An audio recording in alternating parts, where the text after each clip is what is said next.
tombé Lac de Guiers la tombeel noonu laa cee toppee ca it nag problème yooyu moo tax ba combat bi taxaw ndax faj mer moo tax ma jël Lac de Guiers boole ko Eumeu Sène ak xeex ndax wu combat du woon combat Eumeu Sène ak Lac de Guiers 2 beneen combat la woon mais du parce que dama am proximité ak Eumeu Sène proximité bi ma am ak Eumeu Sène moom laa am ak Lac de Guiers 2 su dimanche ba nu xëy suba ku ci fayu sa xaalis yaa koy lekk yaa ak say mbokk man du ma ci lekk dara tey ji ñoom ñaar suñ doon rayante jëkkaw tulun ba lay topp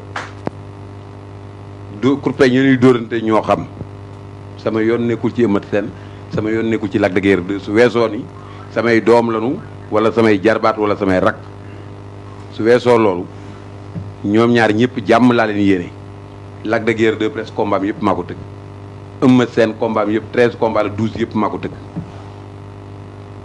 seeni mag itam ak mbër yi fi nekk yëpp seen combat yëpp maa ko tëgg su fekkoon ni su ma àndeek mbër rek ñu ne damaa contre mbër ma ca def kon bis bu ne mbër di mi fi yow ñun ñëpp dañoo war a gëm yàlla seetaankat yi gëm yàlla mbër yi gëm yàlla promoteur yi gëm yàlla man mënumaa daaneel Lac de Guiers 2 mënumaa daaneel Eumeu Sène ñoom ñaar ñëpp ku ci ne yaa ngi rayante yaa ngi entraîné pour daan sa morom. jërëjëf. yàlla na ni yàlla dimbali ñu am wérgu yaram. voilà ñëw ca làmb ja ku daan ku daanu ñu xam ni daanoog daana ànd ku bëree daanu ku bëreewul doo daanu. jërëjëf Gaston defe naa ne tontu na ci question boobu Asi Gaye nekk ci journal Thiey Asi. waaw maa ngi nuyu assemblée bi yëpp nekk sa toit sa sant en fait man 2 questions là moom c'était pour les 2 lutteurs. Première question c'est pour Lac keroog sa face à face Magilone gis nañ ne da nga def chute nga daanu nga def sorti ne chute bi yow deful la dara parce que bu fekkoon da nga faqasalu daanu ci ngay gën a tiit mais da nga trébuché da maanaam dañ la ñi la àndal ñoo la bousculé nga daanu may laaj est-ce que mystiquement yow dolli nga say bagage pour mën a defaraat sa yaram parce que ñenn ñi biñ laajee ñenn ñi dañ ne boo daanoo am na ñaari pàcc c'est-à-dire am na ñaari xalaat ñi xam làmb nee nañ benn daanu tojtal la wala tojal donc est-ce que yow am nga. ban la ci. tojtal wala tojal. boobu nga ko bëgg a laaj ban la ci. waaw en plus. waaw ma rebondir juste sama question consoeur bi. sa relation ak Gaston parce que seetlu nañ yow doo ko nuyu. tu te méfies de Gaston pourquoi Lac muy moytu Gaston. yow garaaw. beneen question bi c'est pour Eumeu Sène. Lac du nuyu kenn. waaw léegi bàyyi Gaston kii Lac mooy tontu. non demal la ngay tontu loolu. waaw jeex na. voilà jeex na. waaw Eumeu Sène. voilà may ma tuuti nga ñu dellu si waat ci yow pour mu gën a leer. dégg nga ñaari question yi mu la posé bu njëkk bi daanu bi lan la toccal la mbala yaa ko tey mbala nu mu demee. non du toccal parce que jour boobu da nga ñëw yéeg bon jeunes yi di buuxanteeg samay nit. bañ leen di ko xamoon ne benn genre tissu bu nekkoon ci ginnaaw. man je croyais que baar am na ay baar yu fa nekk. les gars yi bañ ma bousculé nag man ma ànd ak ñoom dem. ok mais du faqastalu. du dara. waaw du mystique tamit. moralement defula dara. non. ok même bu fekkoon ne ma faqastalu daanu sax du ma def dara. déedéet parce que gëm yàlla dafa waroon ñëw na parce que nit ki da ngay gëm yàlla. lu ñëw rek da nga xam ne lii yàlla moo ko dogal. jour boobu yàlla moo tudd ne dama waroon daan te damay daanu. bu ma daanu woon foofu dinaa daanu feneen tamit. waaw soo daanu woon foofu. mën naa génn ci biti faqastalu feneen ci biti. daanu ok mais comme yàlla foofu la ko tudd dañuy sant yàlla te gëm yàlla na loolu yàlla moo ñu ko teg foofu la ko defee. voilà ñaareelu question bi. waaw yow da ngay moytu Gaston mel ni daal daanaka da nga ko féetale beneen boor bi. non Gaston féetaloo ma ko fenn parce que benn suñu père la moom mooy tëgg combat am même bu doon ànd ak Eumeu Sène fu ko neex. loolu man concerné wu ma. li ma concerné moom mooy ndeyu mbile gi. kooku moom ma concerné. bu doon jël Eumeu Sène di ko yóbbu ci ay sëriñ sax la sama yoon nekk. kii moom amal importance moom laa war a bëreel di ñaan yàlla wit ñu fekkee ko. ñàkk nuyoo bi du loolu nag.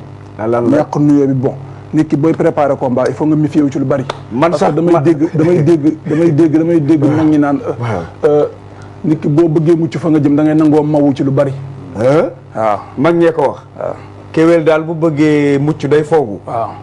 man sax nuyu woo ma sànq dama la jox loxo nga ne ma permettre. non dama lay bañ a gaañ loolu moo tax nuyu. yow da nga mais dégg nga forme waa ji de. mais nag bu ma nuyoo sax ñaaw njort am na fu mu baax. ñaaw njort. waaw Malick. am na fu mu baax. fu mu baax.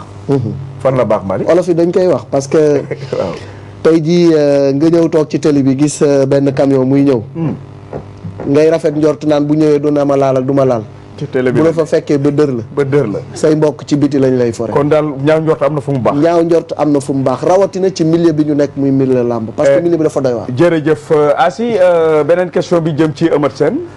waa Eumeu contre Yékini ak face à Bombardier dafa bàyyi woon karawam mu sax après ñëpp di wax journaliste yëpp di wax tayit nga ñëw am feeling boobu am bàyyi sa karaw yow it mu sax may laaj feeling la wala mystique la te tamit Lac de Guiers tontu na yow bi moom bi mu waxee loolu da nga tontu ne ni mu daanoo noonu jour boobu noonu lay daanoo le 8 est-ce que yaa ngi dëggal wax jooju ba tey. waaw dinaa sawar si tontu bi trop. waaw toog kii téye ko tuuti forme bi téyel ma forme bi comme ça. dinaa sawar trop ci tontu bi. lii moom feeling la rek lii moom. waaw couple la quoi. afoo quoi waaye mais du question luñ ma digal wala dara quoi. waaw xam nga deuxième fois bi lu mu ne Lac de Guiers. yow yaa ne. man maa ne lu mu daanoo jour si signature boobu noonu lay daanoo bisu combat bi. non dama ne yàlla na daanoo noonu bisu combat bi mais waxuma noonu lay daanoo. waaye wóorul ne yàlla na daanoo noonu bisu combat bi. yàlla na nga wax. waaw yàlla na daanoo noonu bisu combat bi.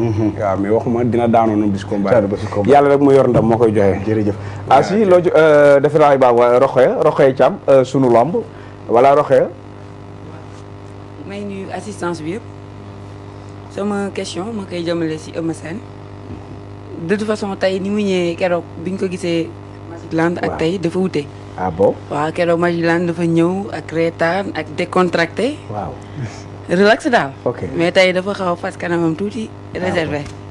waaw léegi ba koy laaj aussi si biir loolu moom nan lay dundee pression di bëre pour la première fois sur les couleurs Tai Shinga bi mu créé depuis mu jógee si Tyson bul faat ak tamit le fait que si jour boobu moom mi ngi bëre waaye yeneen pensionnaire Tai Shinga ku mel ni Jordan ak proximité bi ñu am dafay bëre aussi. suba lay bëre. waaw ñoom ñu war a génn quoi def ay sorties ba pare muy bëre aussi ci pression wu nekk favori parce que soo defee ay micro sondage ci mbedd yeeg yooyu. non loolu dinañ ci ñëw yow kay bàyyi noonu dem naa ci mbedd dañ ko def favori nan lay dundee pression boobu ci combat bi ba pare. acca waaw loolu tamit aussi dinaa ci mën a tontu parce que tey lamb sànq maa ngi dégg ngeen ji expliqué ñii dama leen njëkk a bëre. damaa teel a bëre à 17 ans ci laa nekk champion d'Afrique. 98 maguma leen ñoo bokk génération. pour mu leer 3 défaites la am ci lamb ji. Gris Bordeaux moo ma daan Boy Kéré Khadim Ndiaye gaañ ma mais parlo amatuma beneen défaite ci combat. lu wax sànq naa sawar a tontu di jaana suma doomu ndey ku ci mel ni Pape Cargo yàlla may ko ndam ku ci mel ni Jordan tamit maa ngi koy ñaan yàlla may ko ndam. lamb man mënuma dund pression ci lamb parce que ñam naa défaite ñam naa victoire xam naa ñaari du muy saf. te tamit aussi kon lu koy expliquer champion d'Afrique bu ma nekk rek ne ko damay tàgg sama bopp dara dafa am lu bëri lu mu def ci man lamb mënuma ko dundee pression combat bi. moo ko sama combat ak Balla Gaye 2 suma combat ak Gris Bordeaux yëpp laay yemale ama pression ci combat bi damay ñëw li ma gëm ni moom laay def mooy ñëw bëre jàpp daan ñibbi dem te di nelaw reer bu suur nelaw incha allah lay ñaan yaa suñu borom te yàlla na ko yàlla def. waaw Rokhaya ma leeral tuuti bu ñuy comptabiliser palmarès su mbër nag fa nga dooree la ñuy commencé da nga bëreeg Mbodj Diagne da nga bëreeg Mafal Sey loolu lu ma fekk la. dañ ko ci comptabiliser. waaw day ko ci boole parce que tamit mbër carrière la. waaw mbër carrière la loolu nañ ko ci def. sa combat ak Mbaye Diouf ba léegi da nga nanguwul. non Mbaye Diouf moom combat bu moom. ma ñaan leen benn affaire man nag man sama émission ku ci wax dama lay génne. waaw dama lay génne ba damay arrêté émission bi en direct sax génn la voilà ñëwal leeral ma loolu. waaw man suma combat ak Mbaye Diouf je pense que bu ñu yoraatu cassette yi mënuñ ko teg. jël la amu fa. ok jël amu fa. mais Malick war nga ñu dimbali ci archive boobu ah. dinañ ko lijjanti waaw dimbali ñu ci RTS dinañ ko lijjanti man du ma waxantu. mënuñ ko teg mu leer nañ. sama combat ak Mbaye Diouf dañoo bëre. mu jël ma. boo ma jëlee déposé ma. def ma sax 2 appui. mu jàllax ma daal di daw. da ngeen bëri 2 fois. non 2 fois lañ bëri. bi gars yi di wax. waaw bi gars yi jox boo ma jàllaxee après dafa daw. boo ma dee waa Fass ñu dugg ci lamb ji. yàq lamb ji arbitre bi ne combat amatul sécurité pour ñu kenn continuer combat bi. mu daw yëkk loxo ya. non pas yëkk ci loxo bi arbitre tiré match nul wax ci gémmiñ bi boppam. ne combat bi amatul sécurité. mu arrêté combat bi. d'accord nañ ayca indi na ci ay éclaircissement du ñàkk bés ñu am occasion ci Mbaye Diouf moom it mun ci leeral loolu bokk na ci palmarèsu Eumeu Sène digganteem ak Kaïré digganteem ak Gris Bordeaux moo Khadim Ndiaye pour décision médicale ak Mafal Seye doon doomu Alioune Seye ca combat préliminaire la woon voilà kon voilà très bien keroog soo defee naa ne Baboy xaw na xeex ak moom ndax keroog Baboy ko indi defe naa sax doon na la kurpañ bi bu ma rappelé je pense que lu ñu dund la ci làmb ji moo tax toujours bu ñu waxee aussi foog ñu am fuñ ko teg làmb histoire la lu leer def ci baax yaa ngi jëm ci Lac de Guiers 2 Rokhaya damay desa moom si cadre pression ci làmb parce que bu mu bëreewee ak Eumeu Sène une première fois nul dafa mel ni nit ñëpp dañ ko reproché nul di koy ne da nga am attitude défensive da ngay rasu mu koy dégg lu bëri mu ñëw bërewaat ak Modou Lo les gens aussi ont fait même remarque bi ni ko moom dafay nekk sur la défensive ba nga xam ne nul bi ci moom la jógee may laaj lu mel noonu moom genre pression boobu nan la koy dundee encore tey face à Eumeu Sène laaj waaw sama diggante ak Eumeu Sène du ma ci am pression parce que laale nañ ba pare bon man su ma wax damay wax ñi nga xam ne dañoo xam làmb tey bu nit ñi taxawee naan damay match nul bon dañoo xamul làmb pour man parce que tey làmb ñaar moo am boo dem ba ci ñett am na nga bëree daan am na nga bëree match nul ñu daan la am na ñu daan la waaw kon donc bu nit ñi jëlee toor bi yëpp teg ko sama kaw dama koy accepter parce que dafa am loo xam dama leen ko tàmmaloon moom mooy leen mooy bëree daan xam nga la tey Eumeu Sène yàgg na ci làmb xool na samay qualité xam na ni may bëree mooy li ma waxoon bee passé rek nee naa bu amee benn fight bu ndaw bu ma maree dinaa dem sama yoon waxoon naa ko fi te dama koy waxaat tey ci plateau ko leeralaat waaw bu amee benn fight bu ndaw dina ma ko may moo loolu tamit waxi noppi parce que mbër mu nekk tey doo ñëw rek saax-saaxi sa combat di nga teg cassette seetaan sa adversaire xam lu mu mëne xam lu mu mëneewul moom seetaan na samay combat comme ni mu ko waxee moom nee na day ñëw bëre daan ñibbi bu waxee loolu xanaa bu ñu ko yeew ay xaaju guddi wax ko ne da ngay ñëw bëre daan ñibbi xanaa moom war na xam ne loolu sax du yomb loolu du yomb ma war na ko xam sax Rokhaya yaakaar naa ne Malick yaakaar naa ne dégg nga coow li noonu waaye damay wax sama réalisateur mu yóbbu ma nag ci diggu mbooloo ma ca mbedd ma ñoom it am na lu ñuy wax question réponse nag daf may indi question bu njëkk bi ñu tontu ñu indi ku ñu tontu ñu demaat ci business ñu dem dellu si li may laaj Eumeu Sène nag comme combat bu njëkk ba na mu demee ndax loolu lay bëriwaat wala day changer position parce que boo xoolee combat bu la jëppale moo doon attaqué Lac de Guiers di ko baare si sama gis bu gàtt nag la Eumeu Sène bëri bu ko Lac bëri woon combat ba dina egg ma bëgg a laaj Eumeu Sène nag bii yoon ndax la mu bëree woon lay bëree wala da koy dolli. ndax da koy dolli. waaw loolu laa koy laaj. Eumeu Sène maa ngi koy laaj ndax combat bi day ñëw attaqué wala déet. Eumeu Sène lan laa koy bëgg a laaj mooy ndax bii yoon day attaqué wala day xaar. Eumeu Sène li ma lay laaj da ngay xaar dëggal sa bopp wala da ngay attaqué pour gagner. jërëjëf moo defe naa ne question yooyu ñu la tegleel boo ci bëgg a tontu. question yi dafa bëri. waaw bu njëkk bi ñoom ñëpp sax dañu ne ndax da ngay defaat la nga defoon. attaqué bi sama combat bi passé mag lat ku ne xam ne ni bëri bi yëpp maa ko bëri. man maa attaqué moom day nii rek la ñuy demee ci fu mu côté bu mu féetee ginnaaw. nii rek la ñu woon voilà moom moo féetewul foofu da dem arrière rek. xam nga combat bi xam nga.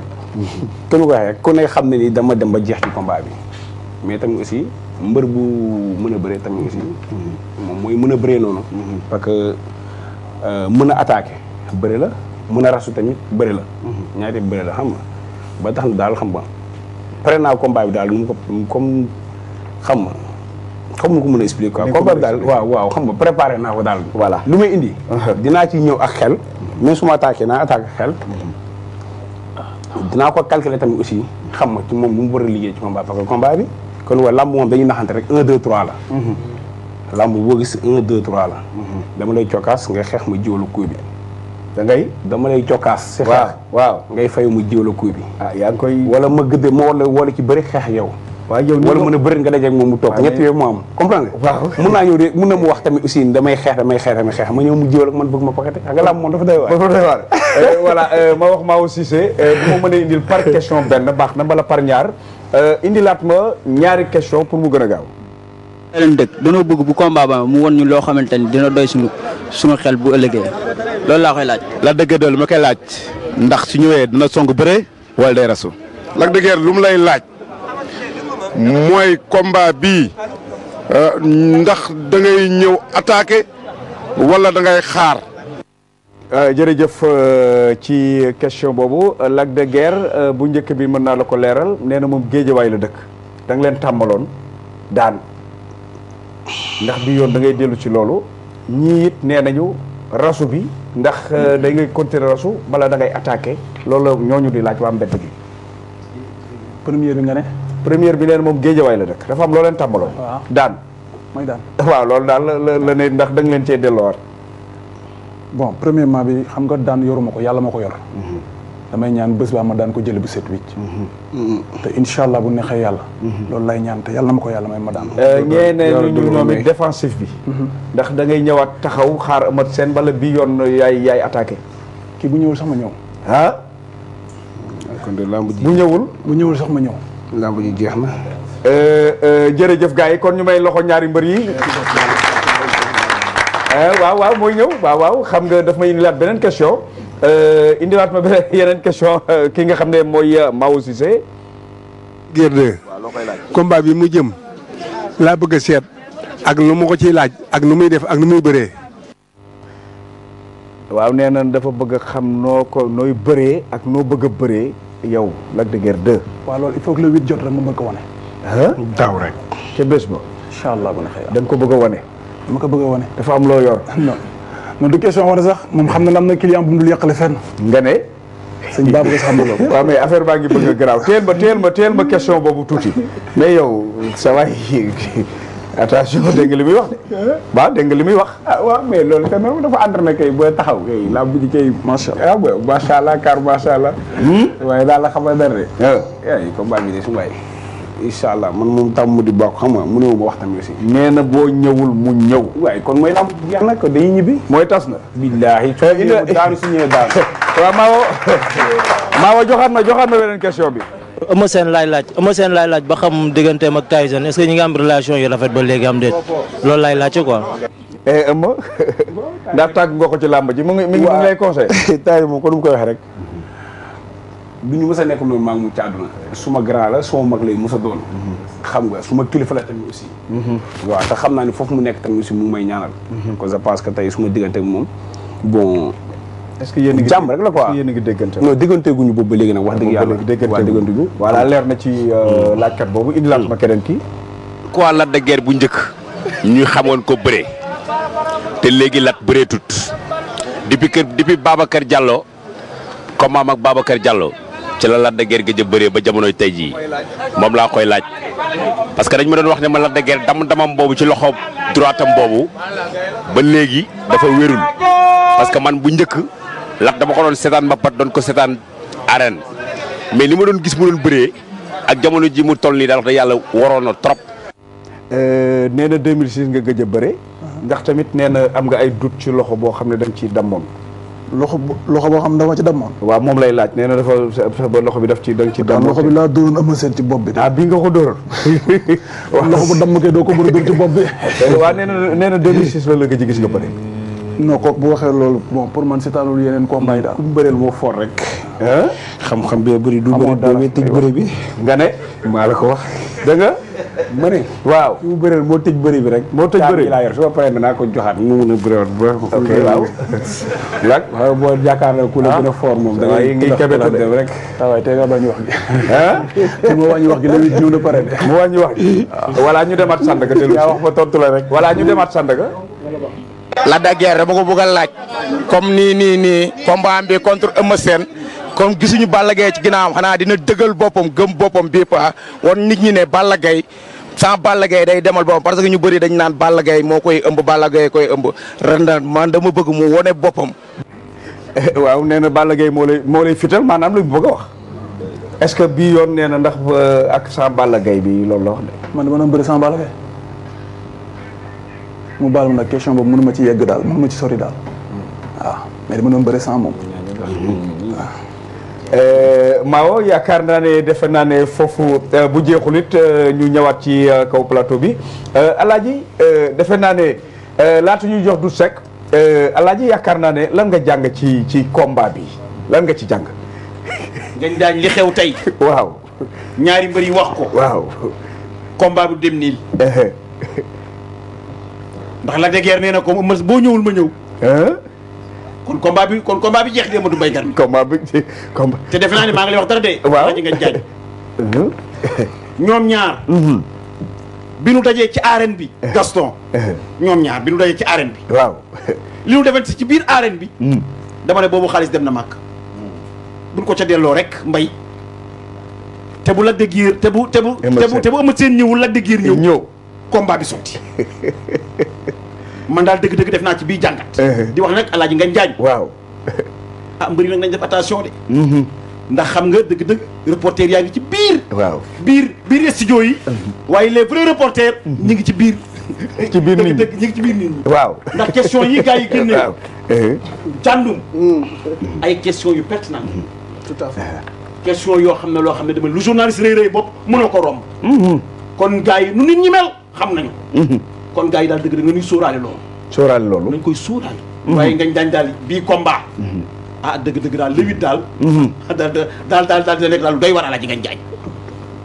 jërëjëf mbokku téléspectateurs yi xanaa rek ñu jël sunu invité Doudou Seck Garmi da nga koy jot li micro bi noonu.